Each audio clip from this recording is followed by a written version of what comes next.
একটি ঐতিহাসিক ঘটনার সাক্ষী হতে চলেছে বাংলাদেশ।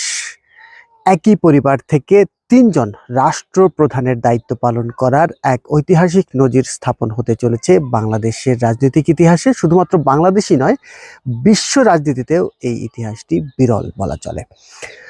শহীদ প্রেসিডেন্ট জিয়াউর রহমান 1977 সালে বাংলাদেশ সরকারের রাষ্ট্রপতি হিসেবে দায়িত্ব পালন শুরু করেছিলেন।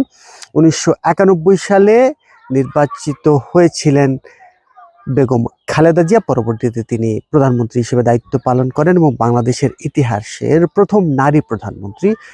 অন্যদিকে 1996 সালে তিনি বিরোধী দলীয় নেত্রী হিসেবে স্থান করে নেন, সেটাও একটা ঐতিহাসিক ঘটনা। এরপর 2001 সালেও প্রধানমন্ত্রী হিসেবে বেগম খালেদা জিয়া দায়িত্ব পালন করেছেন। এবার ফ্যাসিবাদের পতনের পর জুলাই অভ্যুত্থানের মাধ্যমে এক নতুন যাত্রার যখন সূচনা হচ্ছে, সেই সূচনার দিকে যে জাতীয় নির্বাচন, ত্রয়োদশ জাতীয় সংসদ নির্বাচনে 213টি আসন পেয়ে সরকার গঠন করছে বাংলাদেশ জাতীয়তাবাদী দল বিএনপি। এবং এই বিএনপির চেয়ারম্যান ছিলেন জনাব তারেক রহমান। তিনি এবার প্রধানমন্ত্রীর দায়িত্ব পালন করতে যাচ্ছেন।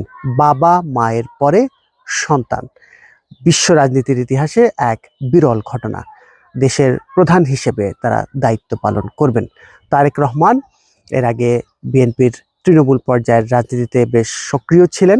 তৃণমূল পর্যায়ের রাজনৈতিক কর্মীদের সংগঠিত করার ক্ষেত্রে দায়িত্বপ্রাপ্ত হয়ে তিনি বেশ সক্রিয় ভূমিকা পালন করেন।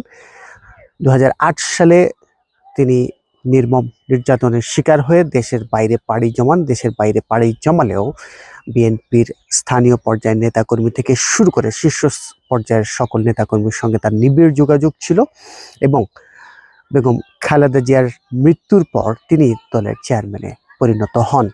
শেষ পর্যন্ত জনাব তারেক রহমান বাংলাদেশ সরকারের প্রধানমন্ত্রী হিসেবে দায়িত্ব নিতে চলেছেন এবং একটি ইতিহাস রচনা করতে চলেছেন। বাংলাদেশের রাজনীতিতে প্রেসিডেন্ট জিয়াউর রহমান এবং বেগম খালেদা জিয়া দুজনই আধিপত্যবাদ বিরোধী রাজনীতি, বাংলাদেশপন্থী রাজনীতির একজন আইকনিক ফিগার হিসেবে পরিচিত এবং তাদের মানুষ সমাদর করে, শ্রদ্ধা করে। বাংলাদেশের যে গণতান্ত্রিক রাজনীতির যে ইতিহাস রয়েছে, সেই গণতান্ত্রিক রাজনীতির ইতিহাসে প্রেসিডেন্ট জিয়াউর রহমান এবং সাবেক প্রধানমন্ত্রী বেগম খালেদা জিয়া দুজনেরই অবদান অনস্বীকার্য। বিশেষ করে 90-এর যে স্বৈরাচার বিরোধী আন্দোলন ছিল, সেই আন্দোলনের একজন অগ্রসারী নেতৃত্ব ছিলেন বেগম খালেদা জিয়া। গণতন্ত্র পুনঃপ্রতিষ্ঠায় তার অবদান বাংলাদেশের ইতিহাসে স্বর্ণালী অক্ষরে লেখা থাকবে। গণতন্ত্র পুনঃপ্রতিষ্ঠা করে তিনি বাংলাদেশের প্রধানমন্ত্রীর দায়িত্ব পালন করেন 3 বার এবং শেষ পর্যন্ত 2008 সালের নির্বাচনে বিএনপি পরাজিত হয়ে বিরোধী দলের আসনে ছিল।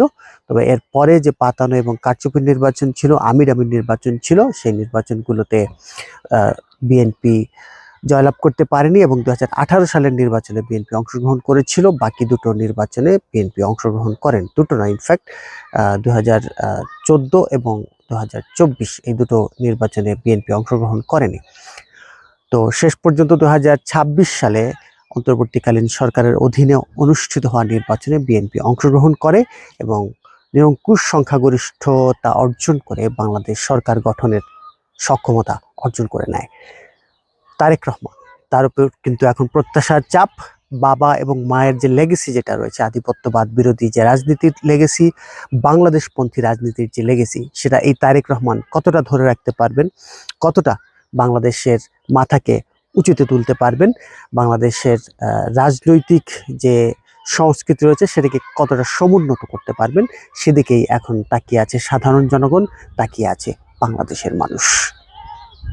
পাহাড় সমান প্রত্যাশা, তবে সকলেই প্রত্যাশা করছেন সংখ্যাগরিষ্ঠ আসন নিয়ে, বিশেষ করে নিরঙ্কুশ বিজয়ের পরে বিএনপির সামনে এখন একটা অসাধারণ সুযোগ রয়েছে বাংলাদেশকে নতুনভাবে গড়ে তোলার। বিশেষ করে জুলাই অভ্যুত্থানের পরে মানুষের মধ্যে রাজনৈতিক সংস্কার নিয়ে এবং জনবান্ধব রাজনৈতিক কর্মকাণ্ড নিয়ে যে ব্যাপক আগ্রহের সৃষ্টি হয়েছে, ব্যাপক জনসচেতনতা সৃষ্টি হয়েছে, সেগুলোর দিকে গুরুত্ব দিয়ে তারেক রহমান এবং তার নেতৃত্বাধীন বাংলাদেশ জাতীয়তাবাদী দল বিএনপি তাদের সরকার গঠন করবে, সরকারি কার্যক্রম পরিচালনা করবে, এমনটাই প্রত্যাশা করছেন সকল নাগরিক।